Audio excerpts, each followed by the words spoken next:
Thank you all for making time to be with us today. Mrs. Roth, I think I'd like to begin with you because you were at a very critical meeting yesterday, if I'm not mistaken, that discussed possibly the future of journalism. Please tell us a little bit about that. Yeah, thank you that you invited me, but let me give you first of all feelings I have in this room. Sure. Because probably you do not know that this was a former parliament. So it was one of the most beautiful buildings, and it was for a few years the heart of our democracy.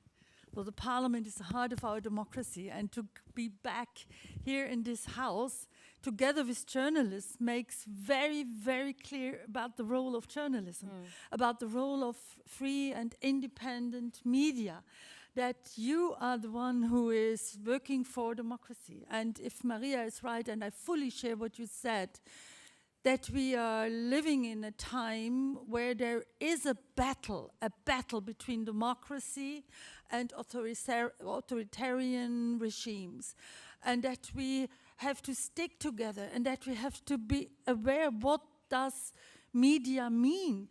I think we are a little bit, we were a little bit lazy or convinced there's no problem around. So we are a democracy, everything is okay. And I think we could learn that democracy can be attacked. We saw it. I see Elizabeth from the United States. January 6th last year, we saw that democracy is attacked. And then we have to do our utmost to strengthen and to the role and the freedom of press, the freedom and the role of the media. And therefore, for the first time, we invited the ministers of the G7. This is the meeting from... This was the meeting from yesterday. Yep. We invited the ministers of the G7 to speak about media politics, to discuss about the role of the media, to speak about the necessity of protection of journalists that are attacked all over the world. And we, of course, we spoke about the war in the Ukraine, which is not only a war attacking a sovereign country, killing children, women and men, but it's also a war against culture. The culture in the Ukraine is systematically attacked: museums, archives, libraries, theaters. It's a war against a culture of democracy, and it is a propaganda war. So, and what is our role as legislators to do our utmost against this war of propaganda, disinformation, which really tries to destroy trust, what Maria said. And if you do not trust, then how can a democracy live and survive without trust? And therefore, I'm happy that all the ministers were present, and that we worked out a communique, and that we really spoke about a lot of important things. All right. Commissioner Jourova, beyond the threat of disinformation, what do you think is the biggest challenge for journalists, particularly in the Northern Hemisphere right now? Yes, hello, good morning. Good morning. Morning. Yeah, I have prepared some very clever ideas, but Maria Reza totally ruined it. But thank you for moderating me and navigating me through the debate. What was the question? What do you think the biggest challenges are beyond disinformation? Of course, now we speak about serious things. The best challenge is that we will be indifferent and passive. And I think that it relates to the politicians, and Maria didn't say that we were lazy, she said that we were slow, which is close to it, isn't it? What means to be indifferent, and what means that everybody should do something? We see in many places, not only globally but also in the EU, that the tendencies towards autocracies is very, very strong. And that it's in some places quite visible that the leaders are not able to resist the temptation to grab more power. And it always starts with capturing judiciary, narrowing the space for free media, using financial methods, of course, and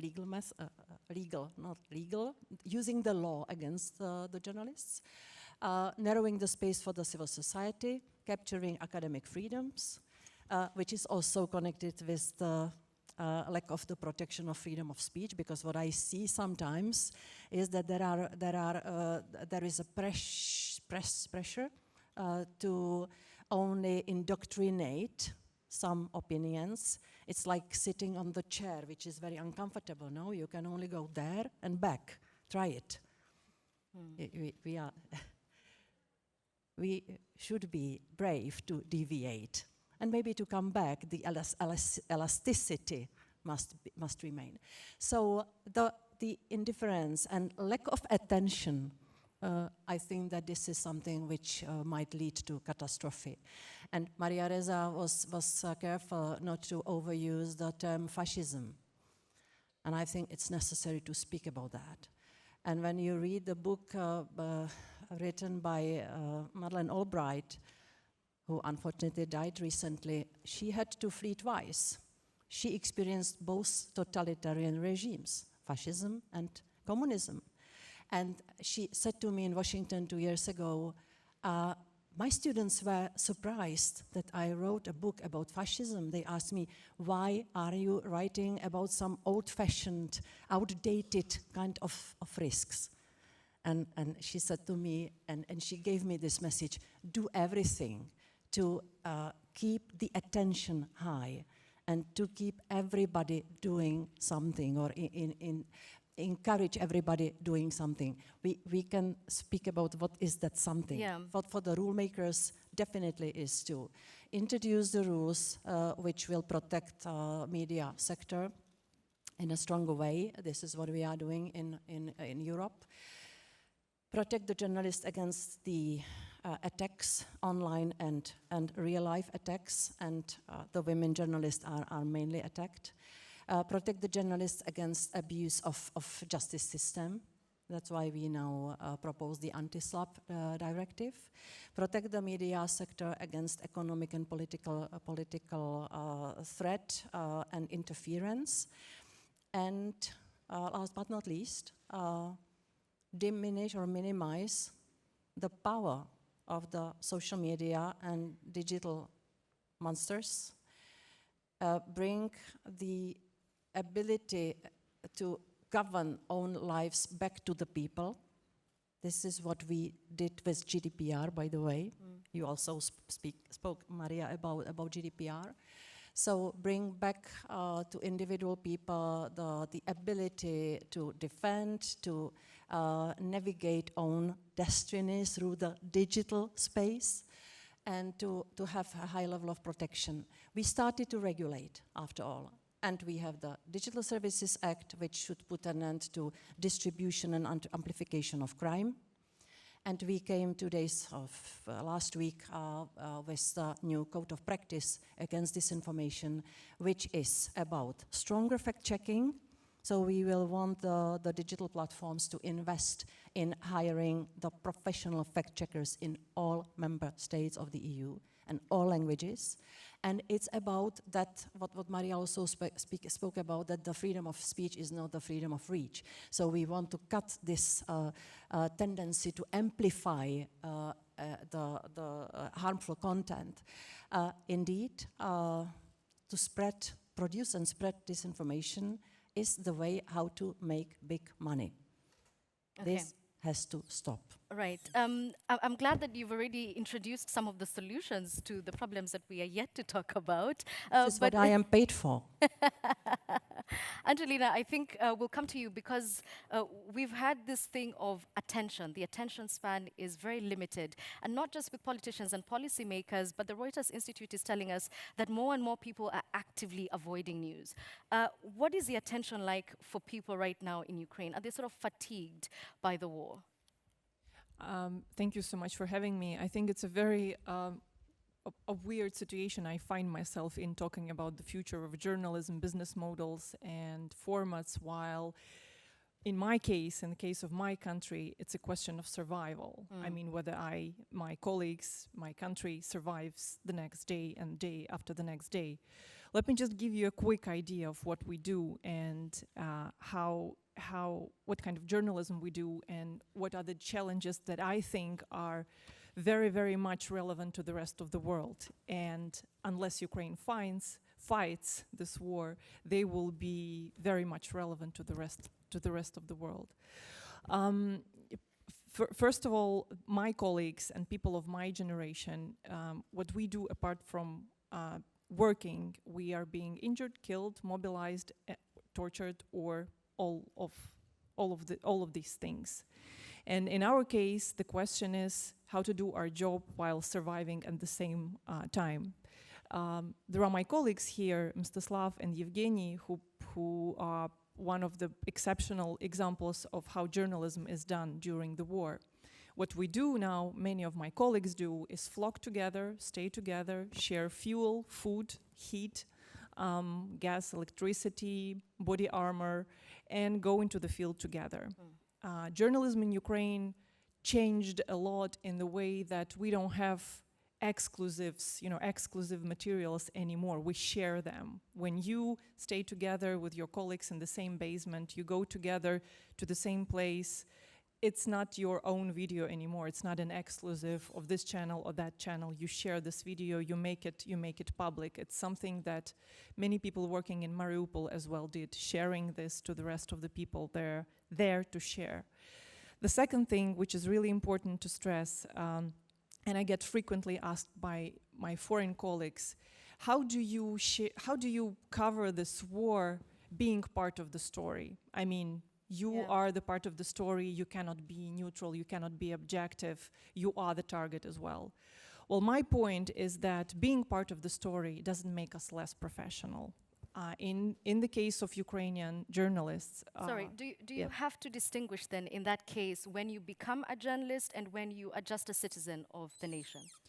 Well, when you have a question helping someone physically get home or to the basement or running, it's probably a simple human question. You do that. Do you stop being journalists at the same time? I don't think so. So for us, being part of the story doesn't make us less professional because it's this journalism and this coverage is not about balance, it's about truth. And telling the truth is the most important in this situation. There's a very interesting concept, I think it's in the editorial strategy of the BBC, it's called due impartiality. That means that you don't have to look for balance in each situation. Your impartiality should be appropriate to the situation. So war and violence and crime is a situation like that. You need to stand for obvious, human, democratic, and rule of law principles. You don't have to look for the other side that, that tells you that crime is good, or you have a reason to kill for people. That is really important, and that is a question many journalists asks Ukrainians. Okay. So whether you are neutral, you are not neutral. I mean, it's not a question for us. And I will end my last point is. Doing journalism during war is physically exhausting. I mean, you need to do lots of things. You need to operate and take care of the things that are around you, your life, your homes, your logistics, lots of things. But at the same time, doing journalism at war in Ukraine is the most empowering thing that I have done in my life. Because telling the truth and doing the things that, covering the things that we see that sometimes are absolutely senseless. The people who are killed, the people who are tortured, things that you would never wish to see in your life. You know why you see these things. You know why you cover the things. You know why you tell the story to the world. It's extremely powerful. And it is extremely empowering for the journalists in Ukraine. This is why I think it's important to explain that Ukrainians don't want to see themselves as victims, and Ukrainian journalists don't want to see themselves as victims. Yeah. What we need is support and understanding that until we fight this war, you don't need to fight it. All right.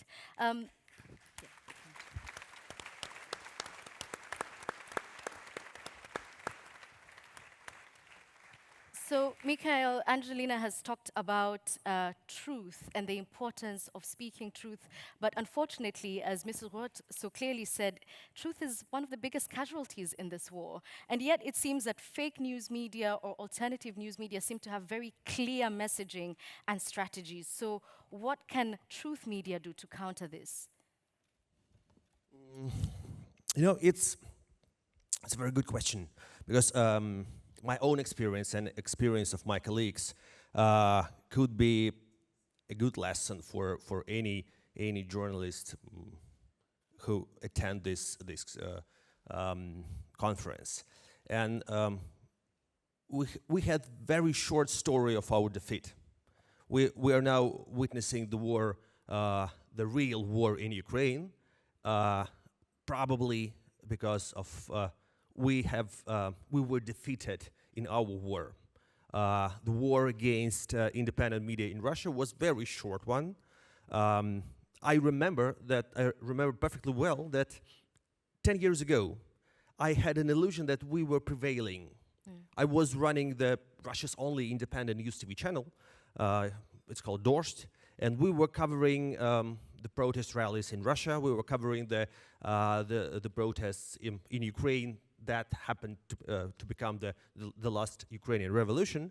And I was pretty sure that we are doing our job, and we have the full attention of the audience, and that it's impossible to destroy us, because we are needed by the audience. The younger people, especially younger people, know and can distinguish the truth from the propaganda. And it took only 10 years to eradicate what used to be Russian independent media. We were like the TV channel I was running was almost destroyed 8 years ago, right before the Crimea annexation, and we were accused of being fascists. You know, we were fascists before Russian propaganda started using that term, and before it became fashionable in Russia. But even after that, I was very optimistic, and I thought that that there were still a lot of ways to get through, to get to the audience.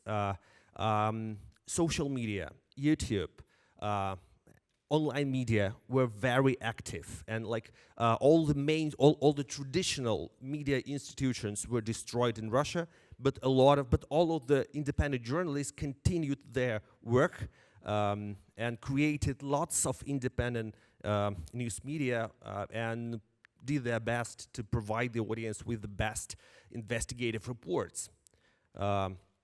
And I still had an illusion that we are working and we have a possibility to be successful. I kept on repeating my mantra that there is no precedent in the world's history when the older generation prevails over younger generation, and we represented, like, as technologically advanced generation of journalists, I thought we represented the young journalism that is definitely was going to prevail over state propaganda. They were calling themselves patriots, and we were a bit late to understand that they're fascists. And finally, it was like boiling the frog. They used different methods, but it was very quick. The moment when the nuclear bomb exploded 3 months ago, we were kind of prepared, but we were not prepared. We lost that. We were defeated and destroyed because because when the war started, we saw no result of our job. Yeah. We saw no impact. We still cannot, after almost 4 months after the beginning of the war, we still do not understand where are the people we were working for. Where is our audience? Is it is it disappeared? Yeah. Is it invisible, or is it just paralyzed with fear?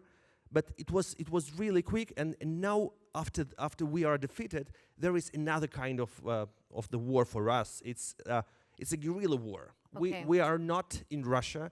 99% of independent journalists have left the country and are trying to reestablish. Where are you operating from at the moment? Me personally, I work in Berlin. Lots of Russian journalists are going to be located in Riga or in Vilnius and some other places as well. Okay. And it's the new type of the word. Pardon me for my last sentence. Like it's clear what is a guerrilla war in a real life. But in journalism, those bushes where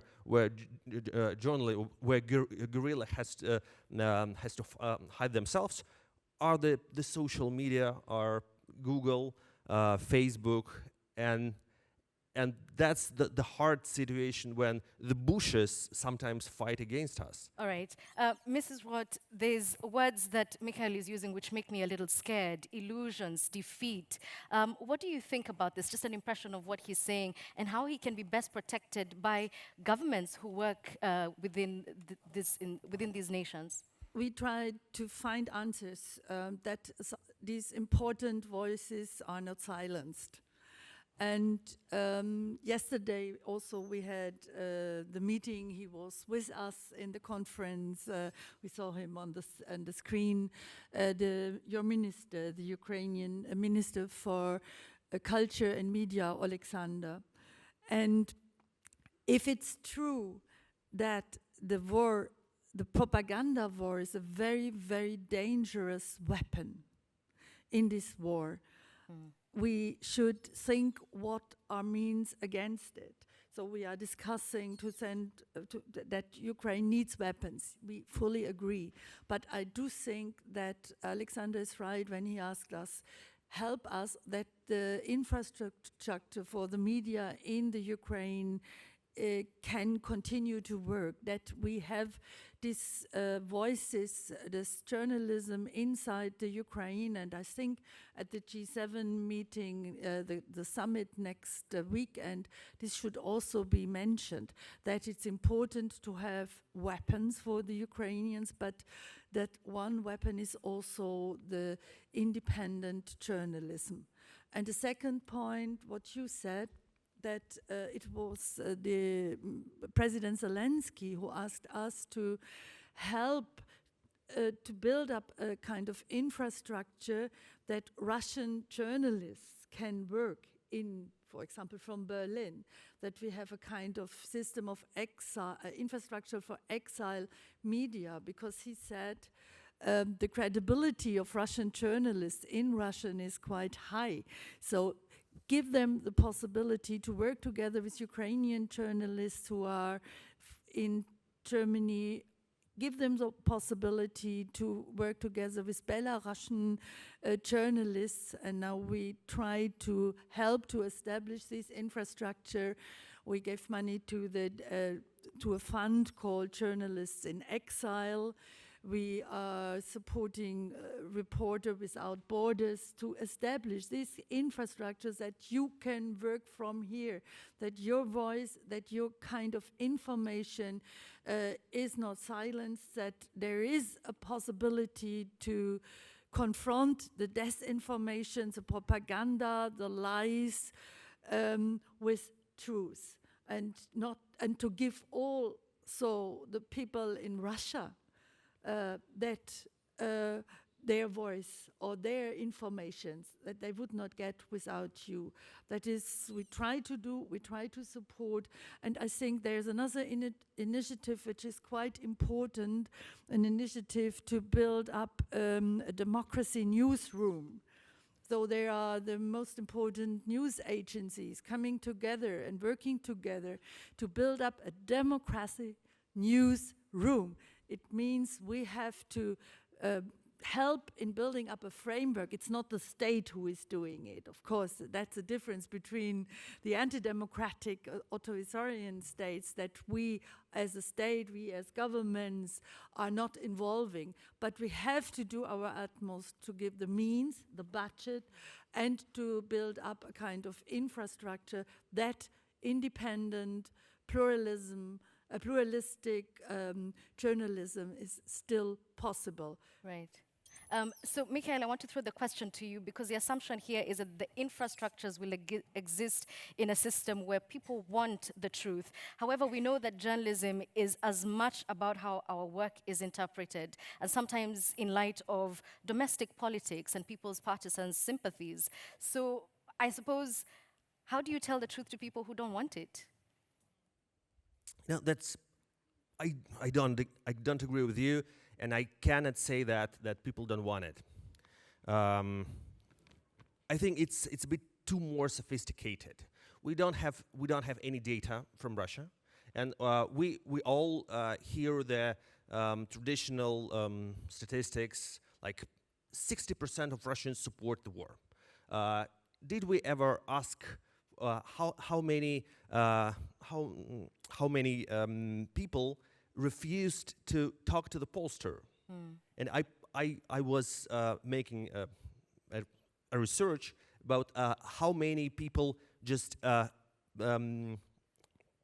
stop talking to the pollster and refuse to answer. In today's Russia, that percentage is 90%. So we know that 60% out of 10% Right. Support the war. Is it good or bad? That's terrible. The Russian people are paralyzed with fear, and that's a shame. That's our responsibility. And the bad thing is that they do not acknowledge what is happening. The most widespread sentiment is that everything is difficult. And when you are asking Angelina, how is it possible to remain impartial and be a journalist attacked? It's that's not a question of impartiality. That's sometimes there are very clear situations when Ukraine was attacked by Russia. That's not a war between Russia and Ukraine. It's very hard. It's very easy to explain to tell who is good and who is bad. It's very easy to say who is the aggressor. Russian state is the aggressor, and every time Russian audience says it's hard to we don't have all the reliable sources. No, they have the reliable sources. Actually, allow me to interrupt and ask Angelina, because this is something I've heard journalists accused of just narrating events as they unfold, particularly in breaking news situations, rather than contextualizing them. What do you think about this? This is a very good point. Just a quick point to the minister's point about the infrastructure, why it is important. It's about distribution, but distribution in our case with a very simple means, because 11 TV towers, 11 TV stations were bombed in Ukraine. Radio stations, newsrooms, they are a target along with our other civil objects. This is why it's a very simple question of infrastructure. How do we get to, for example, temporarily occupied Kherson that doesn't have Ukrainian broadcasting anymore? The Russian troops have occupied, for example, the public broadcaster's office in Kherson, and they're trying to establish and to broadcast the Russian propaganda media. But getting back to your question, to the context, I think this is what I think the foreign media in Ukraine are doing really great job, risking their lives and covering breaking news. But at the same time, we have just brought up this issue with Jody from CPJ just before this panel, that the newsrooms and the people who are coming and the journalists very often are young people who don't even remember what the Revolution of Dignity is, what Maidan was about 8 years ago. They don't remember what Crimean annexation was about. And that is a long context. The Russian war against Ukraine didn't start on the 24th of February. It started 8 years ago, but at the same time, Russian oppression by the Russian Empire, by the Soviet Empire, started centuries ago. And it's a long context that is missed in the foreign media.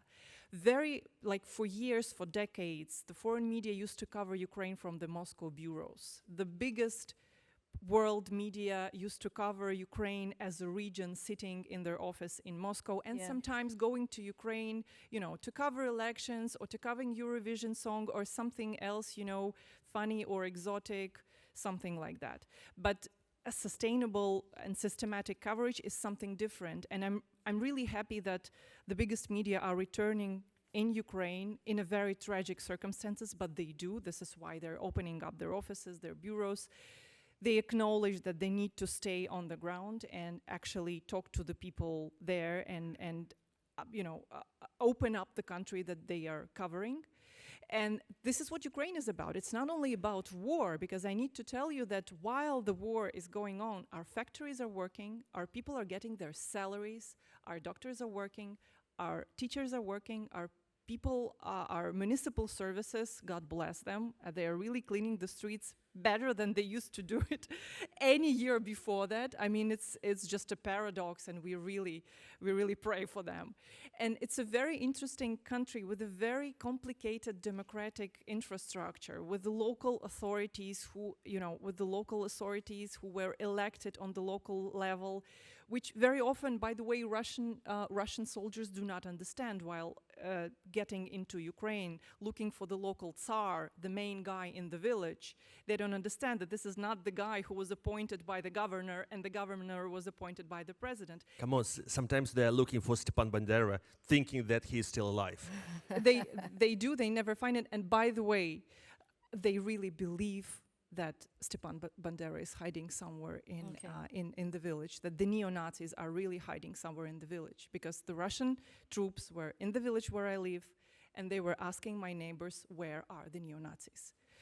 And then they said, okay, we know where they are because we destroyed their home. But that's another point.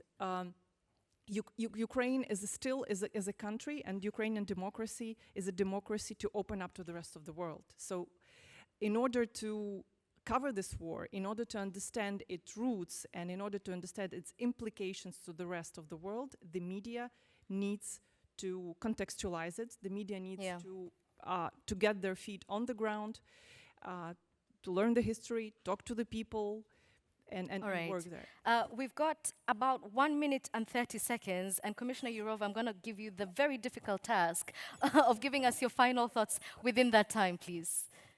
Final words? Yeah.